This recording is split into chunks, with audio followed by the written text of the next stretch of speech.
Hello, Assalamu alaikum. I have a message for all the students in Bangladesh who are giving their lives for their nation. You are fighting a war for independence that is even more important than 1971. It really is. I say that because even during the regime of the Pakistanis, there was not this kind of barbarism in our nation, in our soil. It really wasn't. There was a lot of propaganda against the Pakistanis then. So even whatever you see in history, that is even exaggeration. Because the real history is far from that. So yes, of course we were oppressed and we needed to be free. And so 1971, of course, is very important. But this war is a lot more important than 1971. For all sorts of reasons, I say, number one being the oppression that is taking place for the last 15 years in Bangladesh or more is historically unprecedented. Also, the barbarism that took place in the last week or so in Bangladesh, that is unprecedented in the history of the world. It really is. So this fight is a fight for your nation where the generations before you has failed so significantly, and you have shown the world that you have the courage to take this fight on, to take on this dictator. And I am so proud of you. And all people, all of us who are not in the country, we feel so proud of you. And we are doing everything we can. We really are. We're doing everything we can to help you, to make sure that we do our bit in terms of the narrative, in terms of the campaign, in terms of ICC, in terms of the blocking of the remittance. We are doing everything we can, and we'll continue to do that. But the fight is in the ground, and you are doing the hard work, and you have the bravery, you have what it takes. Yeah. And one thing I must say, that you can see how this dictator is shaken. She's shaken. And now when people are shaken, they're nervous, they take measures which are stupid. The lady has been really stupid. Yeah, I'm calling her a lady. She's not a lady. And I must give you a reference to a video I've watched of a sister. She just described these people so well. This is what I want to say, but of course I feel bad. I can't swear.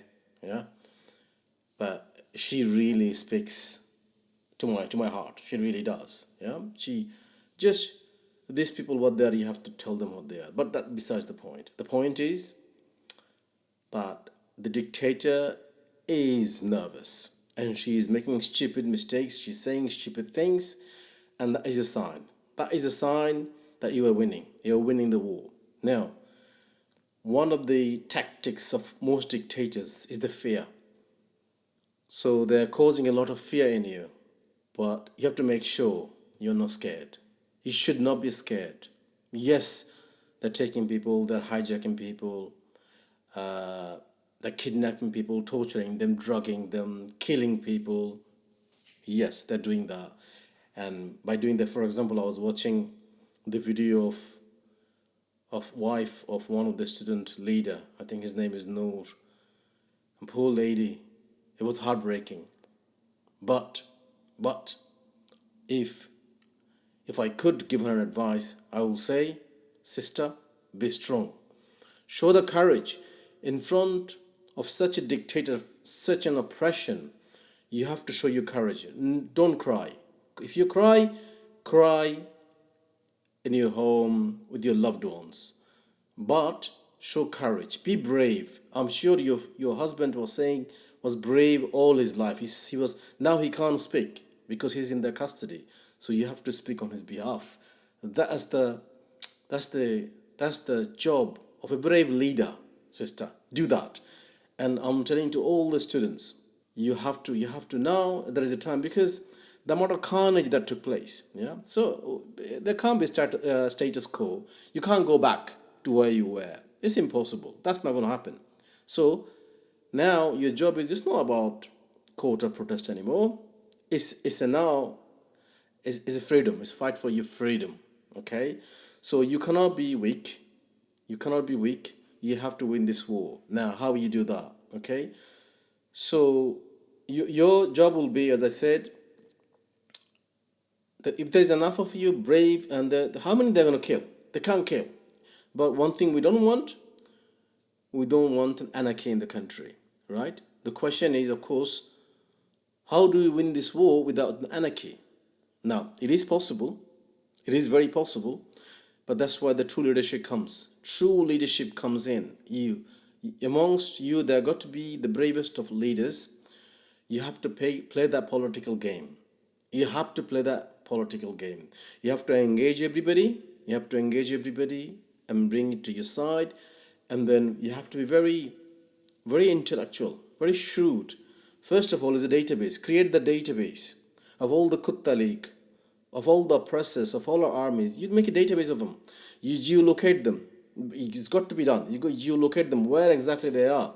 So you have to make sure whenever you organize a protest, you are secured.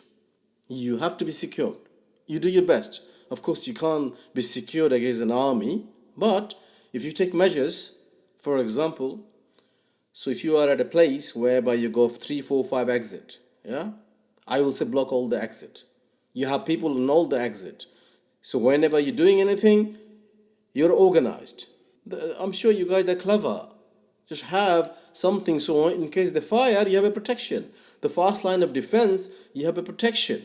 You have to do that. Basic common sense. You have to save your life. Okay? Number one. Also, international law and also Bangladeshi constitutions allows you right of self-defense. You are allowed to defend yourself. When an army is shooting on innocent civilians, you have a right to self-defense. You do. Okay? So don't be scared.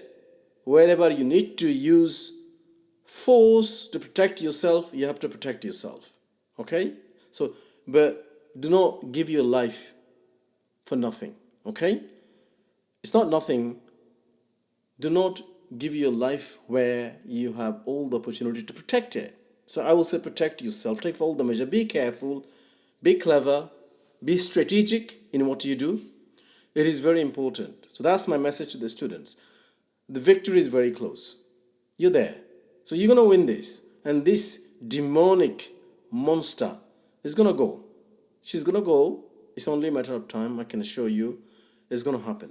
Then what next? You do not want an anarchy in the country. You don't. So this is why the planning and the leadership comes from. What is it that you do? How do you work with everybody together? Now, this is what it is. You have what you have got. You have got BMP. You have got some left-wing political parties. You've got some Islamic parties. You've got all sorts of people, and there are wide range of opinions, disagreements. But now, it's not the time for disagreement. You've got to unite. You have to unite at a level where you can have an agreement. Because then you say, okay, if this is what happens, this is what we do next. Okay? And once you have that, then you can prevent the anarchy. You can prevent the anarchy, and you have to do that. Okay? But take it from me, this dictator is gone. She will be gone. It might take a little bit longer, but what you cannot do, you cannot be distracted. You cannot be distracted from your cause. That cause is not about quota anymore. The cause is about your freedom. You have to be free. The nation has to be free. And you will be forever remembered as the greatest of all freedom fighters.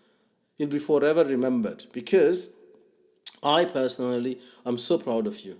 So proud of you generations, what you have done. And I don't think anywhere on earth we have seen a revolution of this kind. We really haven't. People are very cozy with their life. They don't want to go out of their comfort zone. Just you see in Bangladesh, most people are. They don't want to get out of their comfort zone. Even if they're oppressed, they're not doing that.